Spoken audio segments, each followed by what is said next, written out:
साथियों, आप सभी का हमारे यूट्यूब चैनल में स्वागत अभिनंदन है। आप सभी से अनुरोध है कि हमारे चैनल को लाइक, सब्सक्राइब, शेयर जरूर कर दें। आप सभी विद्यार्थियों के लिए हिंदी साहित्य का इतिहास लेखन परंपरा में लगभग सभी लेखकों को हमने पूरा कर दिया है।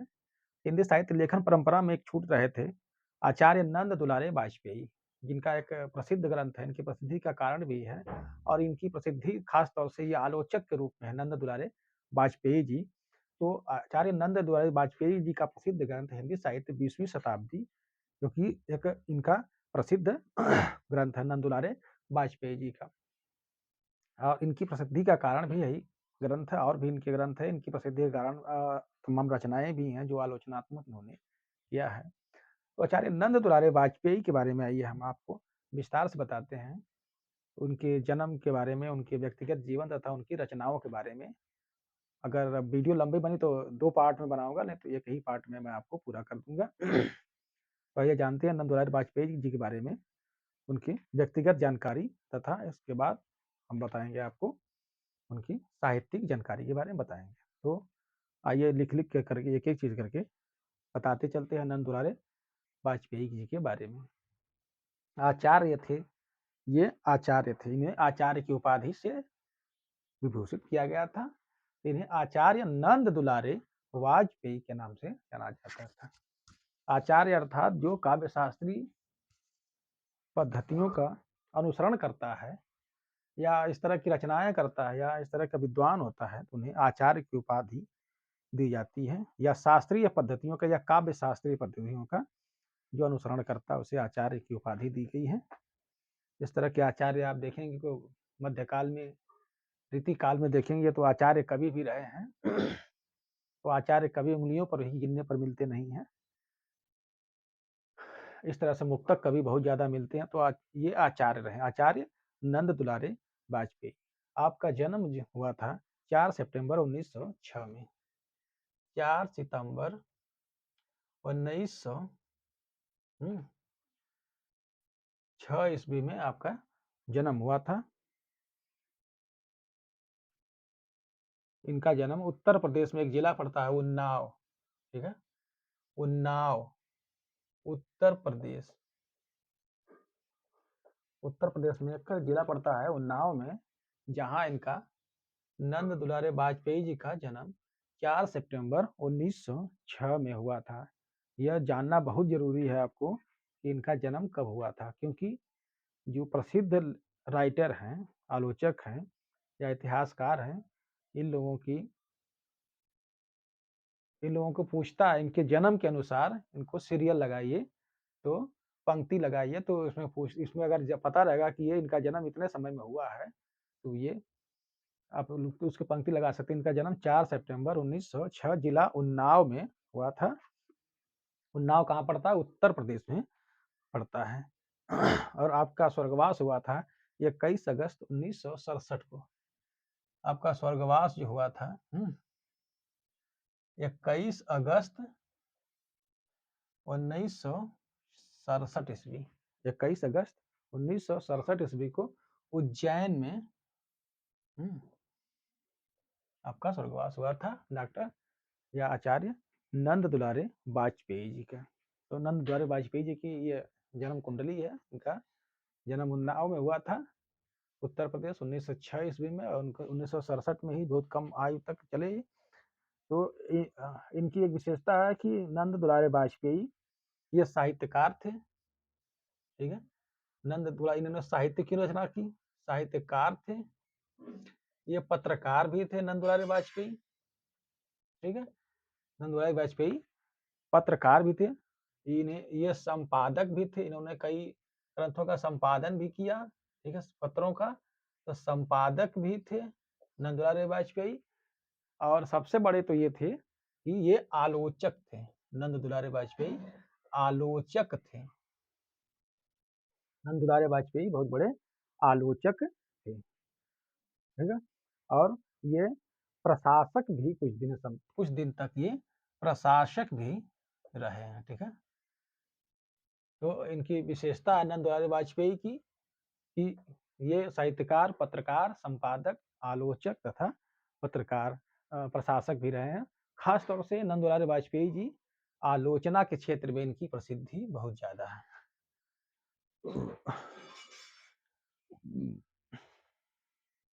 इनको छायावादी कविता के शीर्षस्थ आलोचक के रूप में मान्यता प्राप्त है।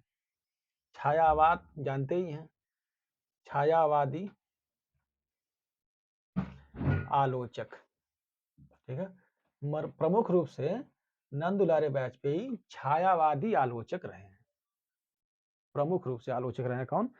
नंद दुलारे वाजपेयी छायावादी आलोचक रहे। याद रखिएगा कि इनकी प्रसिद्धि का कारण भी छायावाद आलोचन में, कि छायावाद की जो आलोचना इन्होंने किया इसमें इनकी बहुत ज्यादा प्रसिद्धि रही है। तो सबसे कहा जाए, जिनकी कई बार प्रश्न में बन चुका है कि शीर्षस्थ आलोचक, ठीक है, शीर्षस्थ, शीर्षस्थ, ठीक है, आलोचक, ठीक है, ये शीर्षस्थ आलोचक रहे हैं।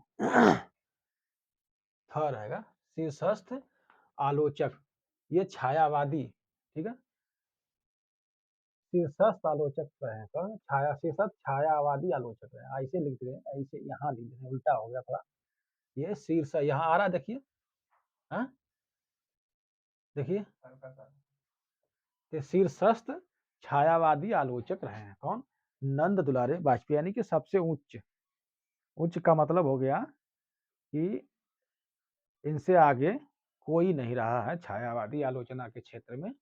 इनकी धाक चलती थी छायावादी आलोचना के रूप में। तो ये शीर्षस्थ छायावादी आलोचक रहे हैं।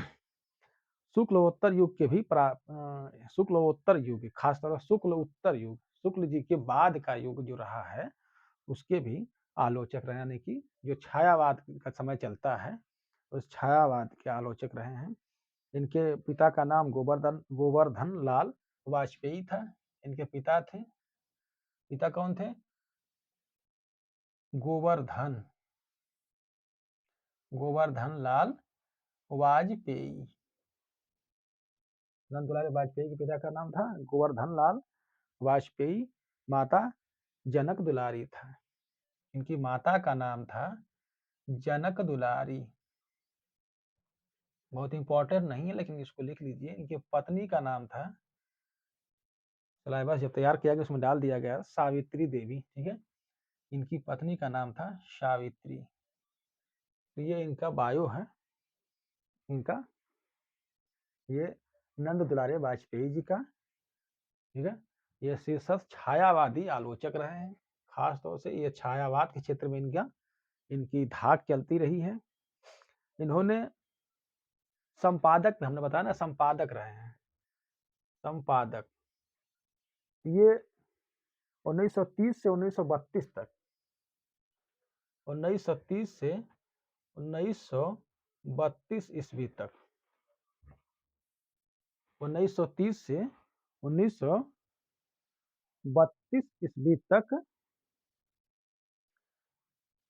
लगभग 2 बरस तक इन्होंने भारत पत्रिका का संपादन किया। ठीक है, लगभग 2 वर्ष तक भारत पत्रिका चलती थी उसमें, भारत पत्रिका, भारत पत्रिका का संपादन किया इन्होंने। इसने नंद दुलारे वाजपेयी ने लगभग 2 वर्ष तक, 30 से 32 तक भारत पत्रिका का इन्होंने संपादन किया, नंद दुलारे वाजपेयी ने। इन्होंने एक बृहत्त्रयी स्थापित किया था। बृहत्त्रयी, नंद दुलारे वाजपेयी भारत पत्रिका के संपादक थे। उसके बाद हमने बताया कि इन्होंने एक बृहत्त्रयी की स्थापना किया था। तो बृहत्त्रयी, इन्होंने नंद दुलारे वाजपेयी ने एक बृहत्त्रयी बनाया था, बृहत्त्रयी। तो इन्होंने एक बृहत्त्रयी बनाया था, जिसमें बृहत्त्रयी में इनको शामिल किसको किसको किया था? प्रसाद पंत निराला को, प्रसाद प्लस पंत, ठीक है, प्लस निराला जी को, प्लस सूर्यकांत निराला जी को,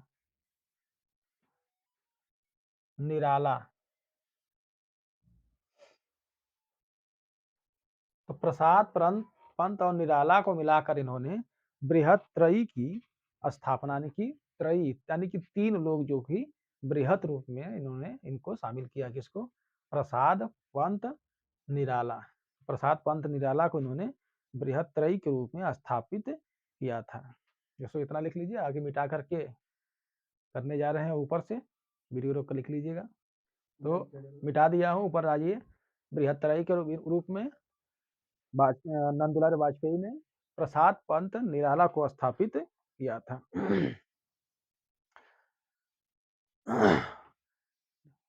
आचार्य नंद दुलारे वाजपेयी ने साम्यवादी समीक्षा पद्धति को विकसित किया था।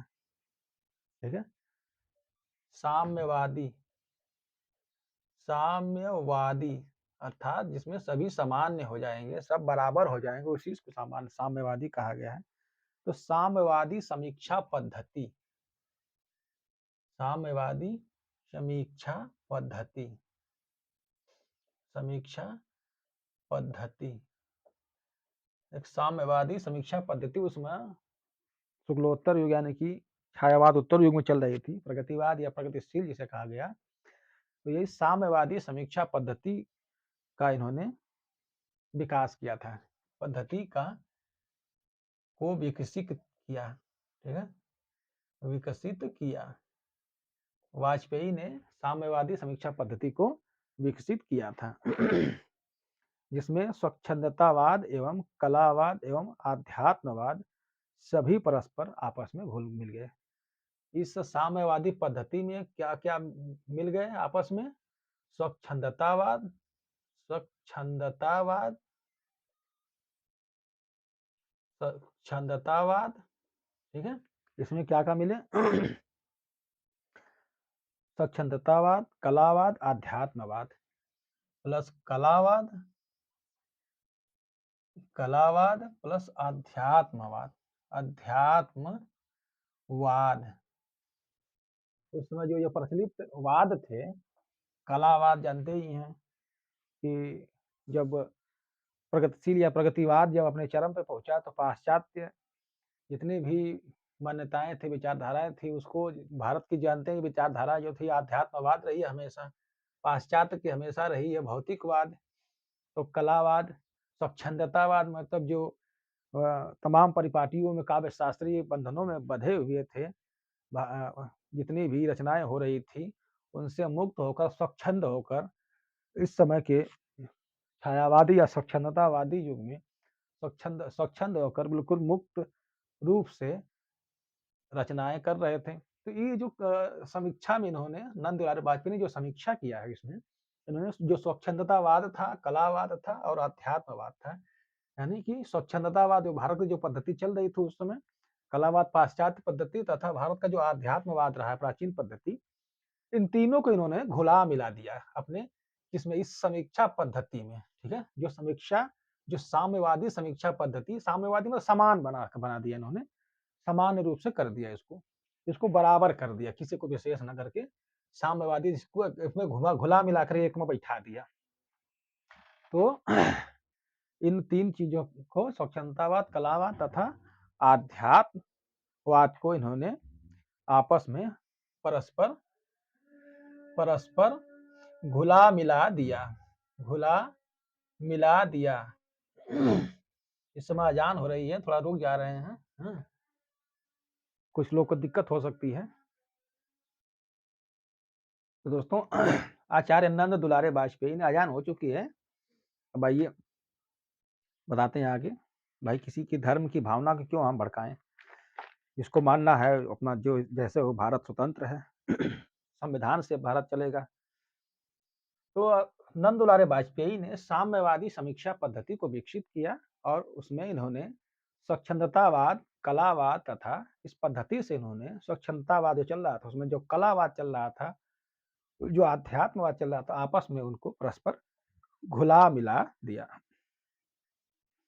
ठीक है, इसके बाद नंद दुलारे वाजपेयी के बारे में एक और जानकारी है कि नंद दुलारे वाजपेयी जी का जो चिंतन था,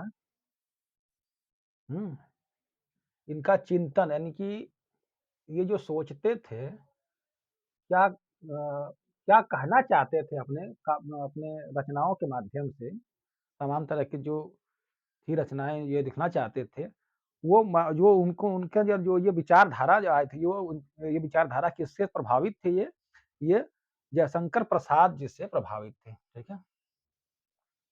ये शंकर ये प्रसाद से प्रभावित थे और यही प्रभाव इन पर दिखता है, ठीक है? तो ये नंद दुलारे वाजपेयी का चिंतन जो था, इनका वाजपेयी जी का चिंतन जो था, ठीक है? वाजपेयी का जो चिंतन था, ये इनका चिंतन जयशंकर प्रसाद से प्रभावित था। अगला है कि इन्होंने एक ग्रंथ लिखा था, हिंदी साहित्य का इतिहास ग्रंथ, जिसके बारे में आइए इसको मिटा करके ऊपर से बताते हैं। इन्होंने एक हिंदी साहित्य का इतिहास लिखा, इसका नाम था हिंदी साहित्य 20वीं शताब्दी। हिंदी साहित्य हिंदी साहित्य 20वीं इस तरह से है 20वीं शताब्दी 20वीं शताब्दी हिंदी साहित्य 20वीं शताब्दी नंद दुलारे वाजपेयी ने लिखा था। हिंदी साहित्य 20वीं शताब्दी, तो हिंदी का साहित्य का इतिहास लगभग था ये पूछता है, बार-बार पूछता है, इसीलिए हमने सोचा कि अभी इनको बारे में बता दें, क्योंकि ये बीच में अगर कुछ आता है इनके बारे में तो लोग जानते रहें, कम से कम इनकी विचारधारा किस तरह की रही है नंद दुलारे वाजपेयी की। तो इन्होंने लिखा था हिंदी साहित्य 20वीं शताब्दी। यही इनकी रचना, इनकी प्रथम रचना है। नंद दुलारे वाजपेयी जी की हिंदी साहित्य 20वीं शताब्दी, यह प्रथम रचना है। हिंदी साहित्य 20वीं शताब्दी नंद दुलारे वाजपेयी की प्रथम रचना है। ठीक है, आइए आगे बताते हैं इनके बारे में।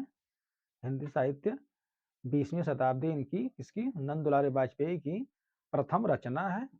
हिंदी साहित्य 20वीं शताब्दी, इसमें एक विशेषता और है कि इन्होंने जो 1930 से 1940 के बीच 1930 से 1940 ईस्वी इसके बीच इन्होंने जो निबंध लिखा था, ठीक है, निबंध, ठीक है, निबंधों को भी संकलित किया गया है,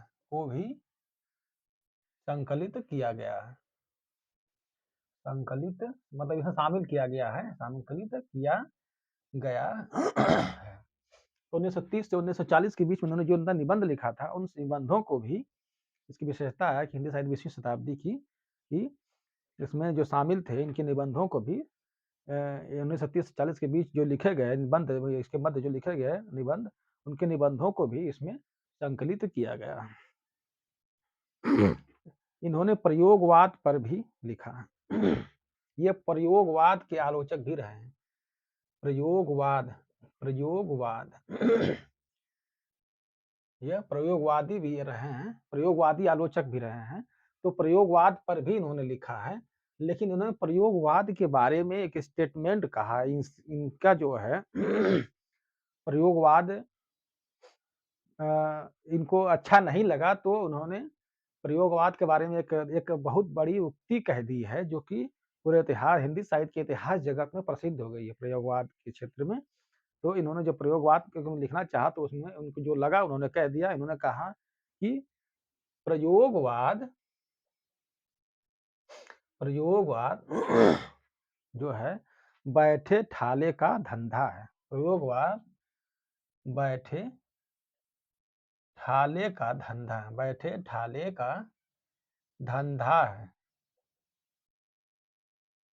ठीक है, यह पिछली बार असिस्टेंट प्रोफेसर में भी पूछा था, जीआईसी में भी पूछा था, प्रयोगवाद बैठे ठाले का धंधा है, किसने कहा है? तो यह आचार्य नंद दुलारे वाजपेयी ने कहा है। जब वो प्रयोगवाद के बारे में लिख रहे थे, तो उस समय उनको अच्छा नहीं लगा, तो उन्होंने प्रयोगवाद को बताया कि यह बैठे ठाले का धंधा है। तो प्रयोगवाद नंद दुलारे वाजपेयी को किस प्रकार का दिखा? उन्होंने जब अपना दृष्टिकोण लगाया, तो उन्होंने देखा कि प्रयोगवाद क्या है? बैठे ठाले का धंधा है। इन्होंने आधुनिक कविता में प्रगतिवाद, प्रयोगवाद तथा नई कविता तीनों पर लिखा है। हालांकि इन्हें प्रगतिवादी अधिक है।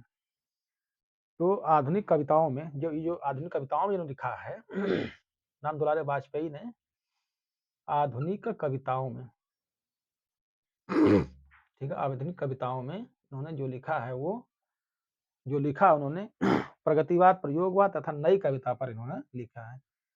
प्रगतिवाद, प्रगतिवाद, प्रयोगवाद, प्रयोग तथा नई कविता। तो नंद दुलारे वाजपेयी ने प्रगतिवाद यानी प्रगतिशील जो छायावाद उत्तर काल और छायावाद काल के बाद की स्थिति लगभग 1934, 35, 36 के आसपास की स्थिति। तो प्रगतिवाद में जो कविता लिखी जाती थी वो प्रयोगवाद यानी कि 19 तार सप्तक के बाद 1940 के बाद उसके बाद नई कविता पर भी इन्होंने लिखा था।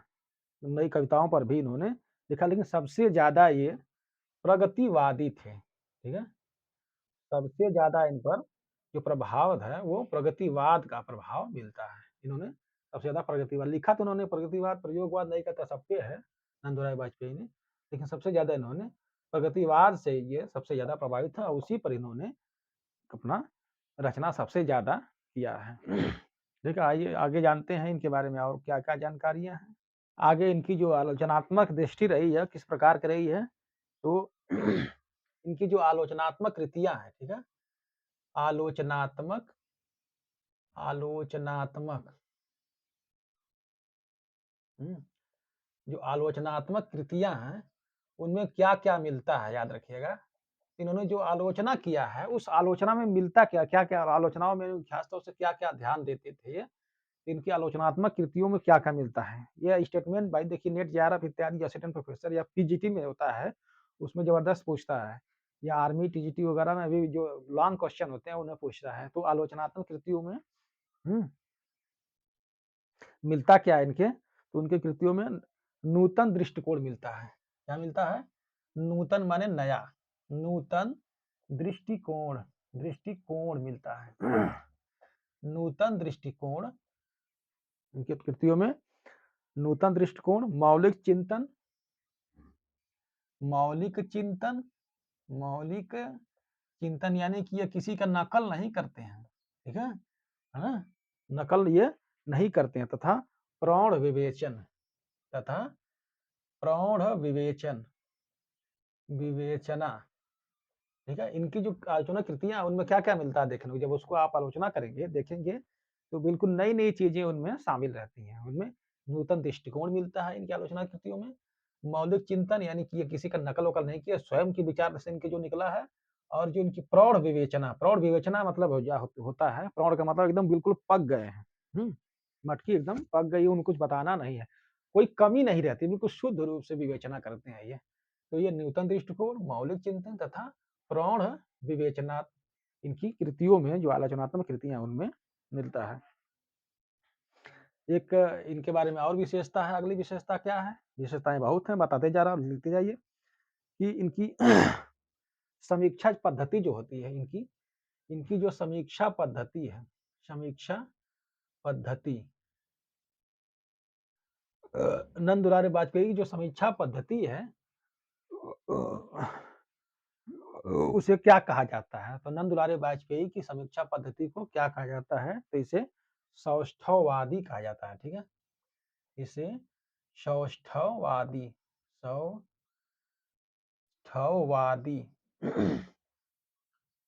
तो नंद दुलारे वाजपेयी की जो समीक्षा पद्धति है उसे सौष्ठववादी कहा जाता है। सौष्ठववादी जो विशुद्ध और सौंदर्यवादी तत्वों पर आधारित है। यह क्या है, विशुद्ध एवं सौंदर्यवादी तथ्य, यह सौंदर्यवादी तथ्य है, सौंदर्यवादी तथा शुद्ध तथ्य, शुद्ध तथ्य इसमें शामिल होते हैं, तथ्य होते हैं। इनकी समीक्षा पद्धति में जो शुद्ध तथ्य देते हैं ये इसमें सौष्ठववादी पद्धति यानी कि सुंदरतावादी, तो ये सौष्ठववादी पद्धति, इनकी जो समीक्षा पद्धति है वो सौष्ठववाद, पूछता है कि नंद दुलारे वाजपेयी की समीक्षा पद्धति क्या है, तो नरेंद्र भाई वाजपेयी की समीक्षा पद्धति सौष्ठववादी मानी जाती है। यानी कि सुंदर पद्धति, शुद्ध तथ्यात्मक, शुद्ध रूप से, जिसको ठोक बजा कर देख लगे कहीं कोई कमी नहीं रहती है, वही सौष्ठववादी पद्धति। ठीक, इसके बाद आगे इनके बारे में कहा जाता है कि जिस प्रकार ऐतिहासिक समीक्षा के क्षेत्र में, आइए इनको मिटा देते हैं, थोड़ा लंबा है, वीडियो रोक करके आप लोग लिख लीजिएगा, मैं इसे मिटाने जा रहा हूँ। आगे आइए, मिटा दिया हूँ। अब आइए, रामचंद्र शुक्ल जी ने जो जितना कार्य किया है हिंदी साहित्य के क्षेत्र में, हिंदी में के क्षेत्र में, उतना कोई अपूर्व योगदान नहीं दिया है। इन्होंने अर्श से फर्श पर, फर्श से अर्श तक पहुंचाया। तो रामचंद्र शुक्ल जी ने जो काम किया, उसके बाद के जो विद्वान हुए, जो उनकी कैटेगरी में खड़ा होने के लिए अपनी योग्यता साबित किए, और उन पर समय समय पर उन पर टीका टिप्पणी किया गया है। तो रामचंद्र शुक्ल जी के उत्तराधिकारी के रूप में कुछ प्रश्न बनते हैं। तो राम चंद्र शुक्ल, चंद्र शुक्ल के उत्तराधिकारी, उनके जो उत्तराधिकारी का मतलब ये नहीं हो कि उनके, बस ये उनके कहा जाता है ना कि इनके बाद इतने बड़ा विद्वान जो थे, इतनी पदवी थी, कौन पाएगा, तो ये इन्होंने इस तरह से दिया था। तो इन्होंने जो कार्य किया था साहित्यिक क्षेत्र में, उस साहित्यिक क्षेत्र रामचंद्र शुक्ल के उत्तराधिकारी, ठीक है, कौन कौन से उत्तराधिकारी लोग किस किस क्षेत्र में साबित हुए थे। तो रामचंद्र शुक्ल जो उत्तराधिकारी हुए थे, उनमें सबसे पहले आइए वाजपेयी जी के बारे में बता देते हैं कि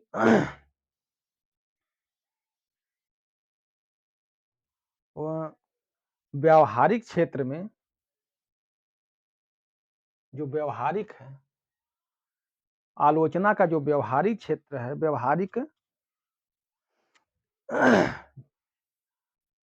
उस क्षेत्र में जो आलोचना का जो व्यावहारिक क्षेत्र है, ठीक है, आलोचना का व्यावहारिक क्षेत्र, आलोचना का व्यावहारिक क्षेत्र, तो आलोचना के व्यावहारिक क्षेत्र में रामचंद्र शुक्ल के उत्तराधिकारी, ठीक है, क्षेत्र में शुक्ल के उत्तराधिकारी कौन है, शुक्ल के उत्तराधिकारी, इस तरह से प्रश्न बनता है, उत्तराधिकारी कौन है। तो आलोचना के का व्यवहारिक क्षेत्र, आलोचना के, यह व्यवहारिक है, आलोचना के व्यवहारिक क्षेत्र में शुक्ल के उत्तराधिकारी कौन है, वाजपेयी हैं, ठीक है, यही नंद दुलारे वाजपेयी जी हैं, वाजपेयी जी हैं। अब इसमें और भी प्रश्न बनते हैं, उसको भी जान लीजिए। आलोचना के, जैसे आलोचना के व्यवहारिक क्षेत्र में रामचंद्र शुक्ल के उत्तराधिकारी नंद दुलारे वाजपेयी को माना जाता है। और ऐतिहासिक समीक्षा के क्षेत्र में, जब ऐतिहासिक समीक्षा के क्षेत्र में, ठीक है, ऐतिहासिक समीक्षा के क्षेत्र में जो इनके जो रामचंद्र शुक्ल के उत्तराधिकारी कौन है, ऐतिहासिक समीक्षा क्षेत्र रामचंद्र शुक्ल के उत्तराधिकारी है हजारी प्रसाद द्विवेदी, हजारी प्रसाद द्विवेदी, हजारी प्रसाद द्विवेदी। जब ऐतिहासिक समीक्षा की बात आती है, तो ऐतिहासिक समीक्षा के क्षेत्र में रामचंद्र शुक्ल के उत्तराधिकारी कौन है, हजारी प्रसाद द्विवेदी, ऐसे लिखिएगा। कहिए तो लिख दे रहा हूँ, ऐतिहासिक समीक्षा के क्षेत्र में, समीक्षा के क्षेत्र में रामचंद्र शुक्ल, ठीक है, रामचंद्र शुक्ल के उत्तराधिकारी कौन है, शुक्ल के उत्तराधिकारी, ये उत्तराधिकारी है, ठीक है, लास्ट में आ रहा होगा, कट नहीं रहा, थोड़ा बहुत कट रहा है, देखिए कर रहा हूँ कैमरा उधर। तो ऐतिहासिक समीक्षा के क्षेत्र में रामचंद्र शुक्ल के उत्तराधिकारी कौन थे, हजारी प्रसाद द्विवेदी थे, हजारी प्रसाद द्विवेदी जी थे, ठीक है, द्विवेदी जी थे। यह प्रश्न बनता है कि आलोचना के व्यवहारिक क्षेत्र में शुक्ल के उत्तराधिकारी कौन है, ये नंद दुलारे वाजपेयी जी हैं, ठीक है, नंद दुलारे वाजपेयी जी हैं। ऐतिहासिक समीक्षा के क्षेत्र में शुक्ल के उत्तराधिकारी कौन है? तो हजारी प्रसाद द्विवेदी जी हैं। ऐतिहासिक क्षेत्र में जो ऐतिहासिक समीक्षा का क्षेत्र है उसमें रामचंद्र शुक्ल के उत्तराधिकारी हजारी प्रसाद द्विवेदी तथा सैद्धांतिक समीक्षा, जब सैद्धांतिक समीक्षा का क्षेत्र आता है, सैद्धांतिक सैद्धांतिक समीक्षा, तो सैद्धांतिक समीक्षा के क्षेत्र में डॉक्टर नागेंद्र जी आते हैं। ठीक है, नागेंद्र शुक्ल जी के उत्तराधिकारी समीक्षा के, ऐसे लिख देते हैं, समीक्षा के क्षेत्र में डॉक्टर नागेंद्र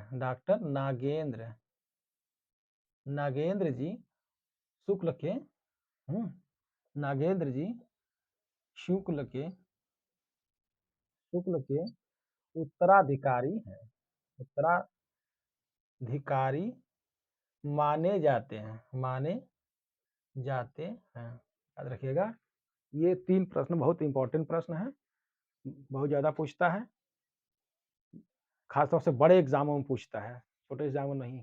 तो रामचंद्र शुक्ल के उत्तराधिकारी कौन कौन से हैं? आलोचना के व्यवहारिक क्षेत्र में शुक्ल के उत्तराधिकारी हैं नंद दुलारी वाजपेयी, जो व्यवहारिक आलोचना है, और ऐतिहासिक आलोचना या ऐतिहासिक समीक्षा के क्षेत्र में रामचंद्र शुक्ल के उत्तराधिकारी कौन है? हजारी प्रसाद द्विवेदी, तथा सिद्धांतिक क्षेत्र में रामचंद्र शुक्ल के उत्तराधिकारी हैं डॉक्टर नागेंद्र। ठीक है, डॉक्टर नागेंद्र जी शुक्ल के उत्तराधिकारी माने जाते हैं। इतना लिख लीजिए, आगे मिटाकर ऊपर से फिर लिखेंगे। ठीक है, आगे वाजपेयी जी के बारे में आइए बताते हैं। इन्होंने प्रगतिवादी साहित्य की असाहित्यिक प्रवृत्तियां थी। इसकी जो प्रगतिवाद था, प्रगतिवादी साहित्य यानी कि माओवाद जब उस समय चल रहा था, उस समय जो वर्ग सिद्धांत चल रहा था, वर्गवाद चल रहा था, वर्गों की राजनीति चल रही थी, तमाम वर्ग अपने एक तरफ इकट्ठा हो रहे थे, संघर्ष करने लगे, प्रगतिशील या प्रगतिवाद। जब उधर सोवियत रूस टूटा और वहाँ के तमाम जो मजदूर वर्ग इकट्ठा हो रहे थे माओवाद के रूप में, उन्होंने प्रगतिवादी साहित्य की असाहित्यिक जो चीजें थी,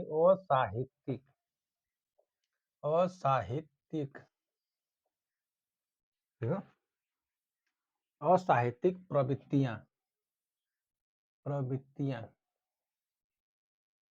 प्लस प्रगतिवादी साहित्य की जो असाहित्यिक प्रवृत्तियां थी, यानी कि साहित्य क्या होता है, भावनाओं से चलता है। प्रगतिवाद ने कहा कि नहीं, जो मैं देखूंगा वही मानूंगा।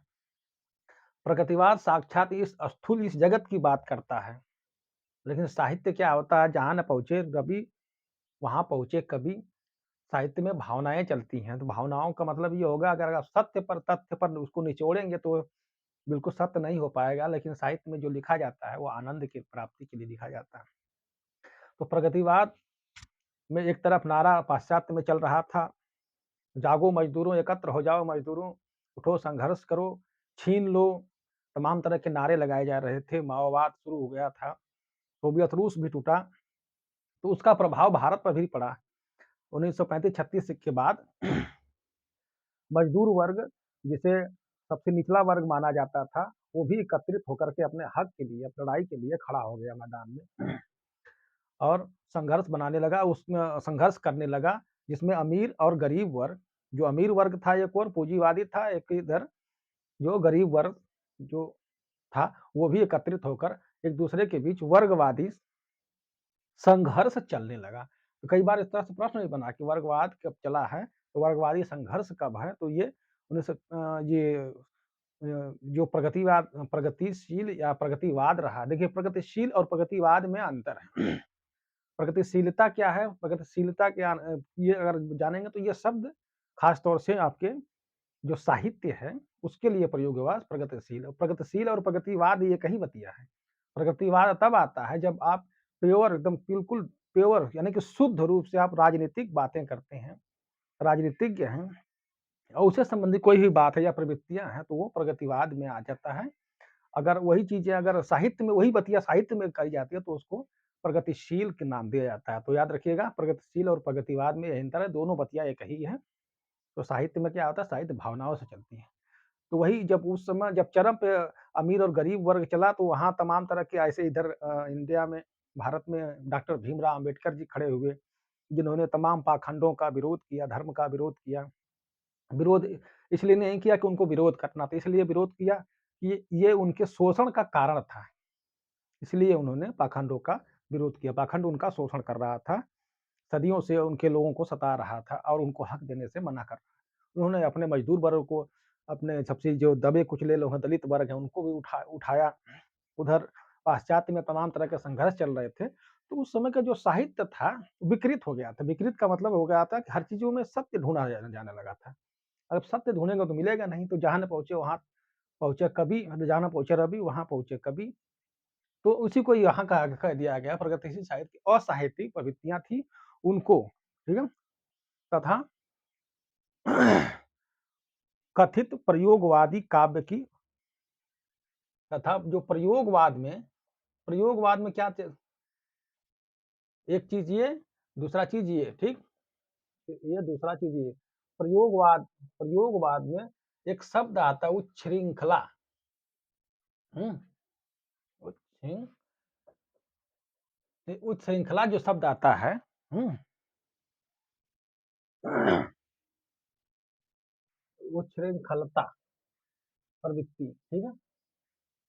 तो प्रयोगवाद में इस तरह की प्रवृत्ति चली। उच्छृंखलता मतलब जो बहुत ज़्यादा दिखावा करते हैं, बहुत ज़्यादा खीस निकालते हैं, बहुत ज़्यादा दिखावा करते हैं। वही जिनमें बहुत ज़्यादा जोश के साथ काम करते हैं लेकिन सब दिखावा होता है। तो वो उच्छृंखलता तथा अनैतिक, सामाजिक विरोधी तथा अशोभनीय प्रवृत्तियों का इन्होंने विरोध किया था। अनैतिकता अनैतिकता, साहित्य के क्षेत्र में अनैतिकता, ठीक है? तथा समाज विरोधी समाज विरोधी समाज विरोधी, ये विरोधी है, ठीक है? समाज विरोधी तथा अशोभनीय प्रवृत्ति तथा अशोभनीय अशोभनीय प्रवृत्तियों अशोभनीय प्रवृत्तियों का विरोध करने का साहस किया था इन्होंने, ठीक है? नंद दुलारे वाजपेयी ने विरोध करने का साहस किया। सर्वप्रथम इन्होंने साहस किया। नंद दुलारे वाजपेयी ने अपने आलोचनाओं में इन सब का विरोध किया, जो भी गलत था उसका विरोध किया। तो नंद दुलारे वाजपेयी ने प्रगतिवादी साहित्य की असाहित्य प्रवृत्तियों का विरोध किया, प्रयोगवाद में उच्छृंखला पद्धति प्रवृत्तियों का विरोध किया, अनैतिकता, समाज विरोधी तथा अशोभनीय प्रवृत्तियों का इन्होंने विरोध करने का सर्वप्रथम साहस किया था, ठीक है? सर्वप्रथम साहस इन्होंने नंद दुलारे वाजपेयी जी ने इन सब का, जो गलत चीजें थी उनको विरोध करने का साहस किया। किसने? नंद दुलारे वाजपेयी ने। इनके अनुसार प्रसाद के काव्य में मानवीय भूमि आइए आगे थोड़ा मिटा देते हैं, मिटा करके ऊपर से लिख देते हैं बढ़िया से। नंद दुलारे वाजपेयी ने जो प्रसाद पंत निराला, हमने बताया ना, बृहत्त्रयी की स्थापना की थी।